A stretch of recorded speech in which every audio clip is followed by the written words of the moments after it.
రూపాయి రూపాయి కూడబెట్టి దాచుకున్న సొమ్మును బ్యాంక్ సిబ్బంది స్వాహా చేశారు. నిజామాబాద్ జిల్లా వర్ణి మండల కేంద్రంలో తమ భవిష్యత్ అవసరాల కోసం వ్యాపారులు కూలీలు జమ చేసుకుంటున్న డబ్బులు ఖాతాల్లో జమ చేయకుండా బ్యాంక్ సిబ్బంది మాయం చేసేశారు.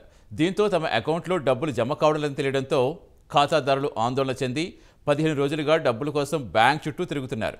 మేనేజర్, అసిస్టెంట్ మేనేజర్ పొంతన లేని సమాధానం చెబుతూ కాలం వెళ్లదీస్తున్నారని బాధితులు ఆరోపిస్తున్నారు.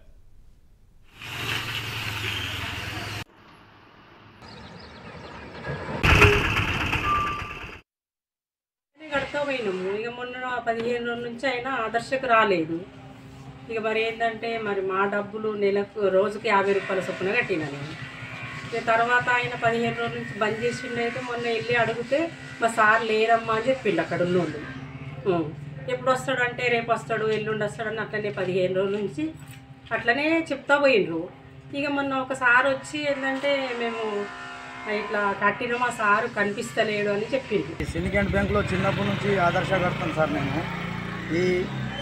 ఇప్పుడైంది సార్ నాకు ఇది. మళ్ళీ ఏంటంటే సార్ 20,000 అయితే లేపాను, 10,000 అయితే లేపాను, 15,000 అయితే లేపాను సార్. నాకు వెనక లేరు, ముందు లేరు. నేను కష్టపడి పని చేసేటోడిని. నాకు వెనక లేదు, ముందు లేదు ఆదాయం అని ఒక అమ్మాయి ఉంది. నాకు కొడుకులు కూడా లేరు సార్.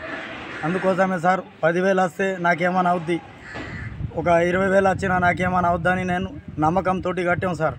12,000 రూపాయలు కట్టాను. కట్టిన తర్వాత ఆయన అన్నాడు అవసరం ఉన్నప్పుడు ముందు వాళ్ళనే అప్లికేషన్ ఇస్తే నేను ఇస్తా అని అన్నాడు సార్.